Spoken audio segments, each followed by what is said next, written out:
Bienvenidos una vez más a el encuentro con el Señor, al que Él nos invita a través de su Espíritu Santo y a través de su palabra que nos habla y tiene palabra para nosotros todos los días, porque Dios es sabio y su palabra es inagotable.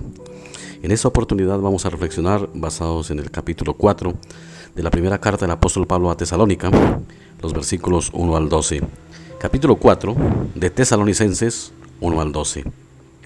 Y dice así: por lo demás, hermanos, os rogamos y exhortamos en el Señor Jesús, que la manera en que aprendisteis de nosotros, como os conviene conduciros y adorar a Dios, así abundéis más y más. Porque ya sabéis qué instrucciones os dimos por el Señor Jesús. Pues la voluntad de Dios es vuestra santificación, que os apartéis de fornicación. Que cada uno de vosotros sepa tener su propia esposa en santidad y honor, no en pasión de concupiscencia, como los gentiles que no conocen a Dios. Que ninguno agravie ni engañe en nada a su hermano, porque el Señor es vengador de todo esto, como ya hemos dicho y testificado. Pues no nos ha llamado Dios a inmundicia, sino a santificación. Así que el que desecha esto, no desecha a hombres, sino a Dios, que también nos dio su Espíritu Santo. Pero acerca del amor fraternal no tenéis necesidad de que os escriba, porque vosotros mismos habéis aprendido de Dios que os améis unos a otros. Y también lo hacéis así con todos los hermanos que están por toda Macedonia. Pero os rogamos, hermanos, que abundéis en ello más y más, y que procuréis tener tranquilidad y ocuparos en vuestros negocios, trabajar con vuestras manos de la manera que os hemos mandado, a fin de que os conduzcáis honradamente para con los de afuera y no tengáis necesidad de nada. Amantísimo Dios, muchas gracias te damos, Padre, por tu misericordia, tu amor y tu bondad.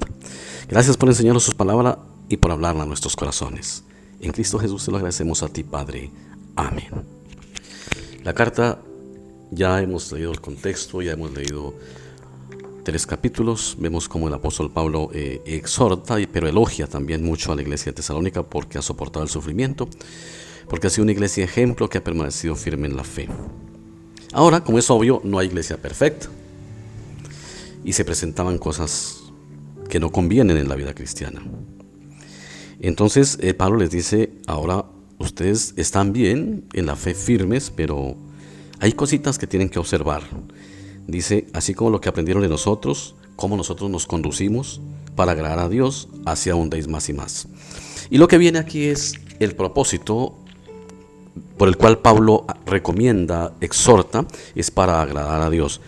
Dice: porque ya sabéis qué instrucciones os dimos al Señor. Pues la voluntad de Dios es vuestra santificación, que os apartéis de fornicación. El camino de la santificación. Pues obvio que si él hace esa exhortación era porque en la iglesia había fornicación. Por lo tanto él dice: tienen que apartarse de eso. Y luego dice: que cada uno de vosotros sepa tener su propia esposa en santidad y honor. Todo lo que Dios busca al exhortar a la iglesia a través del apóstol y a nosotros hoy, que apartemos de la fornicación, tiene obvias consecuencias, tiene obvias razones y tiene lógicas consecuencias. Porque la fornicación, que es, como todos lo saben, las relaciones sexuales, genitales, entre personas que no son la pareja, o sea, puede ser entre un soltero y una casada, o entre una soltera y un casado, o entre dos casados pero con el que no es su pareja, pues obvio que eso trae destrucción a la familia. Eso trae hasta muerte, dice el escritor de Proverbios y Eclesiastés. La fornicación, primero que todo, tiene consecuencias muy tenaces. De manera temporal, obvio, destruye el matrimonio. Y la fornicación acaba con el matrimonio delante de Dios.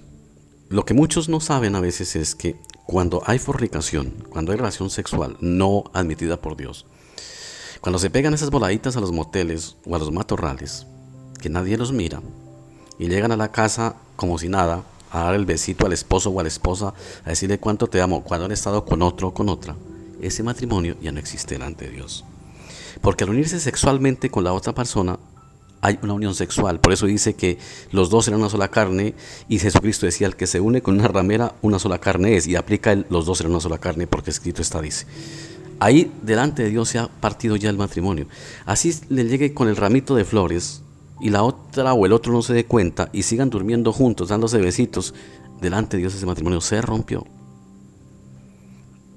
Por eso fue que él dijo que solamente permitía el divorcio solamente en un caso, por causa de fornicación. Claro, después de un proceso que se llegue, y si no se llega a ningún acuerdo, después de un proceso de consejería y no hay que hacer, el único caso que acepta la Biblia de divorcio es por causa de fornicación. Pero entonces, ¿por qué? Porque tiene implicaciones, porque la fornicación, sí, siguen viviendo bajo el mismo techo, pero ya ante Dios no hay matrimonio porque hubo una unión sexual con otra persona y se rompió el primer pacto. El pacto matrimonial se rompió por la infidelidad.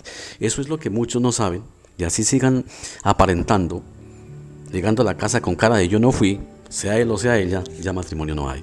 ¿Cómo vuelve el matrimonio? Con un proceso de consejería muy serio, muy voluntario, de parte pastoral y psicológico si es necesario, pero solamente un proceso vuelve otra vez a unir el matrimonio.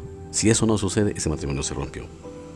Por eso el apóstol Pablo dice, eso tiene consecuencias serias. Y ustedes saben, nosotros hemos visto que la fornicación y el adulterio acaban con el matrimonio. Tarde que temprano eso se acaba, porque queda como bajo maldición la persona, el matrimonio. Dice, tenga su propia esposa en santidad y honor. Es en honor para la pareja. Porque es que cuando el uno le es fiel al otro, no solamente deshonra su propio cuerpo, sino deshonra a la otra persona. ¿Qué tan feo es escuchar cuando muchas veces un esposo que ha sido infiel y la gente se da cuenta y encuentran a la esposa y la chantan? O lo contrario, cuando encuentran a un esposo que sabe la gente que la esposa le es infiel, le dicen, usted anda, y ya saben el término, usted anda con cachos, hermano. Eso deshonra. No solamente el cuerpo, sino también deshonra a la pareja, deshonra a la otra persona. Y acaba con el matrimonio. Ante Dios eso ya está acabado, a menos de que haya un proceso de consejería. Si hay un proceso de consejería honesto, donde haya perdón, donde haya otra vez la confianza, que es lo más difícil de restaurar, entonces vuelve a ser matrimonio. Y Pablo dice, por eso, dice, que ninguno agravie ni engañe nada a su hermano. Aquí también viene ya el de engañar el hermano al otro hermano. Dice, porque el Señor es vengador de todo esto, como ya os hemos dicho y testificado. Pues no nos ha llamado Dios a inmundicia, sino a santificación. Obvio que el Señor nos pide que reflejemos en nuestra vida que somos personas hijas de Dios. Eso es obvio. Si bien es cierto, la salvación es en Cristo y es por la gracia de Dios, también es cierto que el fruto de la salvación debe ser el respeto a la esposa, el respeto al esposo, el dejar las palabras groseras, el dejar la ira, el enojo, el rencor, perdonar, vivir dando ejemplo. El ejemplo es una vida de culto a Dios. La mejor manera de darle culto a Dios es dando buen ejemplo. O sea, que como se dice, que otros digan de nosotros que somos cristianos y no nosotros mismos, que nuestro testimonio llegue a tal de que otros digan, hombre, estos son diferentes. En su vida como pareja, en su vida en la relación con los amigos, en su vida en el negocio. ¿Sí? La santificación que Dios nos pide, en este caso, es la manera de que nosotros evitemos los problemas en esta vida. Contra eso es que luchamos todos los días. ¿Y cómo lo logramos? Estando siempre delante de la presencia de Dios, pidiéndole en oración que nos ayude, que nos dé fuerzas, porque la carne es débil, el espíritu está presto, pero la carne siempre tiende a la tentación. Dice, así que desecha todo esto, porque el que desecha todo eso, no desecha al hombre, sino a Dios, quien también nos dio el Espíritu Santo. Recordemos que el apóstol Pablo dice que no pongamos triste al Espíritu Santo, con el cual fuimos sellados para el día de la redención. Y con todos nuestros actos que hagamos, ponemos triste al Espíritu Santo, y el Espíritu Santo no merece eso de nosotros. Él se preocupa por nosotros, Él ora con gemidos indecibles por nosotros. Él es el que está orando al Padre para que la gracia de Dios esté con nosotros siempre, y pagarle de esa manera no es bueno. Tenemos que honrar a los tres, al Padre, al Hijo y al Espíritu Santo. Y cuando el Señor ve que luchamos contra eso, el Señor conoce nuestras debilidades. La Biblia dice que Él no es un Dios que no se compadece. Él se compadece porque Él la sufrió también. Cuando ve que estamos luchando, que le pedimos a Él, eso le agrada a Él porque sabe que estamos luchando. Él no nos pide que seamos perfectos, porque en este mundo va a ser imposible.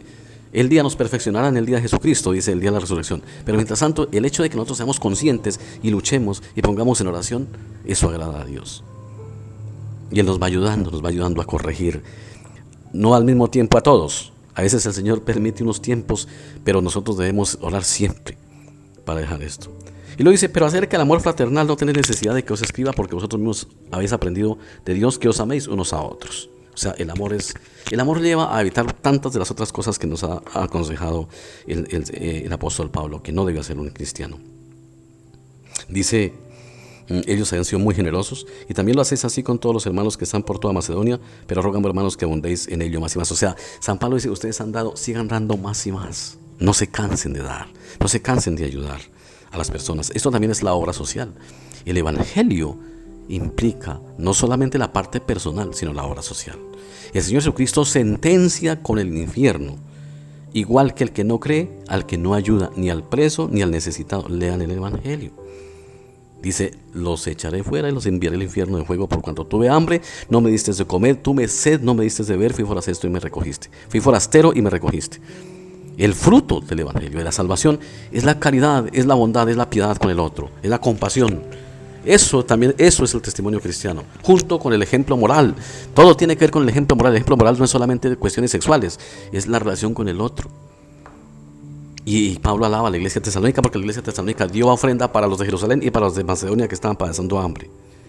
Dice, y que procures tener tranquilidad y ocuparos en vuestros negocios. O sea, el ser honrados en el negocio, trabajar con vuestras manos de manera que os hemos mandado, a fin de que os conduzcáis honradamente para con los de afuera y no tengáis necesidad de nada. Entonces, el cristiano debe dar ejemplo en todo, en sus negocios, en su trabajo, en la iglesia, fuera de la iglesia, porque en últimas la iglesia la lleva a todo lado. Entonces el culto a Dios es algo más que un culto litúrgico. El culto a Dios es el luchar, el solo reconocer que somos pecadores, acudir a Dios y pedirle perdón ya es honrar a Dios, porque estamos reconociendo quiénes somos y estamos dándole la gloria a Dios que es santo. De ahí en adelante empieza la lucha. Y es una lucha que tenemos que tener todos los días hasta el fin. Eso agrada a Dios. Las batallas de la fe no cesan sino hasta que dejemos de respirar. Siempre estar delante de la presencia de Dios para agradar su nombre. Eso es lo que Pablo ya le ha dejado a la iglesia claro, que la salvación, el hecho de ser aceptados por Dios y reconciliados, es solamente por la gracia de Dios mediante Jesucristo. Pero también dice a la iglesia, nosotros debemos vivir de manera que demos ejemplo y que demos fe de que somos hijos de Dios. Y eso es lo que tenemos que hacer hoy. Las buenas obras sí tienen un lugar en la vida del cristiano, para dar testimonio a los demás, para honrar a los demás, para honrar nuestras parejas y para honrarnos a nosotros mismos. Y sobre todo, por encima de todo, honrar a Dios. O sea, es tener satisfecho a Dios en el sentido de complacer a Dios, porque tener satisfecho es la justicia y eso solo lo logró Cristo, pero complacer al Señor, porque nos salvó, porque nos dio el regalo de la salvación. Oremos. Amado Dios, ayúdanos a vivir agradablemente delante de ti, haciendo lo bueno para honrar a nosotros, para honrar a la pareja, para honrar al esposo, a la esposa, a los hijos, al vecino, al amigo y aún al enemigo, perdonándolo y amándolo. Todo eso es el culto racional. No nos es tan fácil, Padre, te lo confesamos que no nos es tan fácil. Nuestra carne siempre jala hacia el mal, pero con tu ayuda lo vamos logrando. Vamos cada día renovando nuestro hombre nuevo y dejando el viejo hombre. Ayúdanos a hacerlo con amor y ser bondadosos cada día más, dar testimonio cristiano. Como cristianos debemos dar testimonio. En estos momentos donde hay mucha humanidad que escasea, que no tiene que comer, que no tiene un abrazo, que no tiene quien lo escuche, nosotros estamos para eso. Pues somos los oídos para escuchar, somos los oídos de Dios para escuchar, los brazos de Dios para abrazar y la mano de Dios extendida para dar.